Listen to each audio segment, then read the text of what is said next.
Bonjour à tous amis restaurateurs, bienvenue dans cette nouvelle vidéo. Cette nouvelle vidéo qui clôture l'année 2021. C'est une vidéo où il n'y aura pas de mécanique, mais surtout on va parler de ce qu'il va y avoir l'année prochaine, donc en 2022, et bien sûr des remerciements pour tous. Donc en 2022, ce qu'on va avoir, c'est la fin de la 205 GTI. Alors là, c'est une obligation l'année prochaine et elle est finie. Au moins à 99%, parce que vous le verrez, finir une voiture à 100%, c'est très complexe. Qui dit fin du projet dit normalement un nouveau, et c'est là où pour le moment je bute, je ne sais pas quoi prendre pour la prochaine. Enfin, j'ai déjà une ou deux petites idées, mais surtout je voudrais votre avis à vous. Qu'est-ce que vous pensez que je devrais prendre comme voiture ensuite à restaurer? J'aime bien avoir votre avis. Bien sûr, il faut que je regarde derrière ce que j'aime, ce que j'ai envie, et après on verra si ça peut se faire. Alors il va nous rester quelques petits trucs, beaucoup de choses quand même. Les gros points qu'il va y avoir, ça va être le toit ouvrant. Normalement, ça devrait bien se passer parce que j'ai déjà vu comment je vais le remonter. Il me manque juste une chose, c'est la bande qui va entre le toit ouvrant et la carrosserie.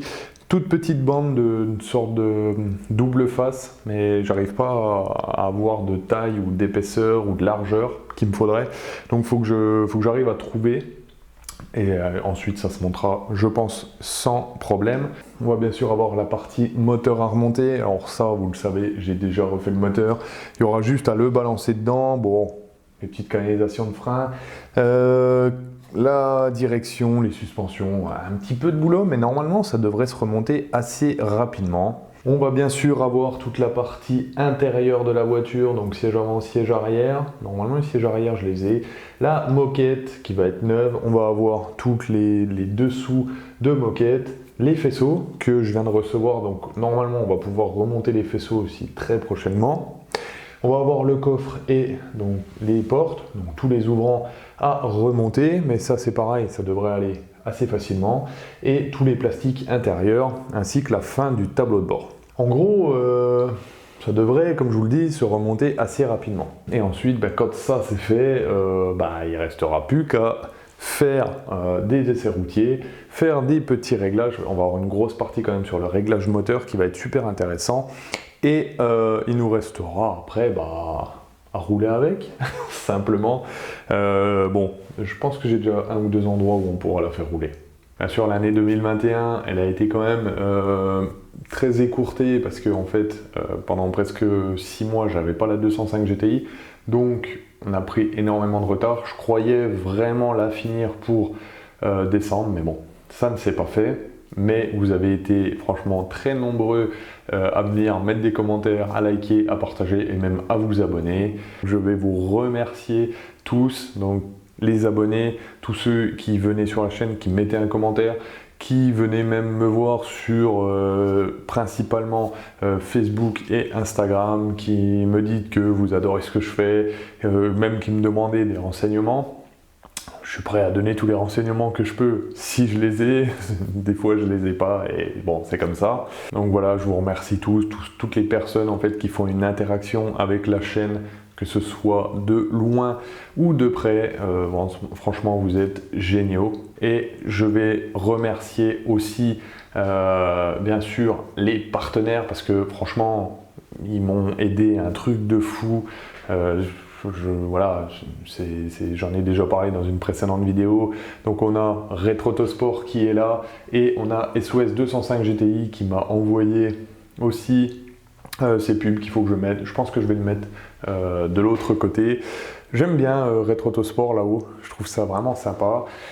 Donc merci à eux parce que franchement, comme je le disais, ils m'ont aidé un truc de fou, ils m'ont fourni des fois des pièces, ils m'ont invité sur circuit. Je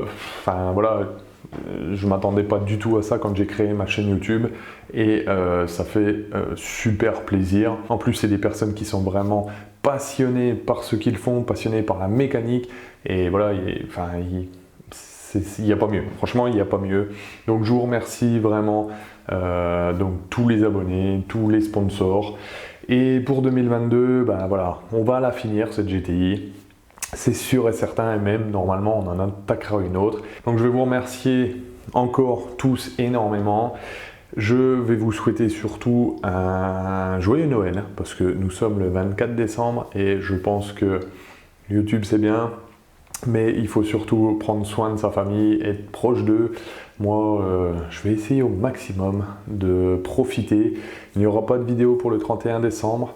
Je reviendrai début d'année. Je pense qu'on commencera l'année par un petit live pour voilà, discuter un petit peu et on reprendra les vidéos tranquillement. Ça va me permettre aussi de décompresser un petit peu.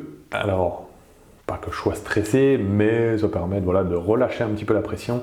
Et je vais peut-être quand même bosser parce qu'il y a une entreprise qui voulait qu'on se rencontre. Donc je vais peut-être aller filmer chez eux et je pense que ça peut en intéresser plus d'un. Il n'y aura peut-être pas de pub, juste voilà, une rencontre avec une entreprise. On va voir si ça se fait ou pas. En plus, c'est une entreprise franc-comtoise, alors j'aime bien ça. Donc là, je peux le dire, je vous souhaite à tous de très bonnes fêtes de fin d'année. Et surtout, restaurez bien. Enfin, comme je le dis quand c'est Noël, restaurez-vous bien. Allez, ciao à tous.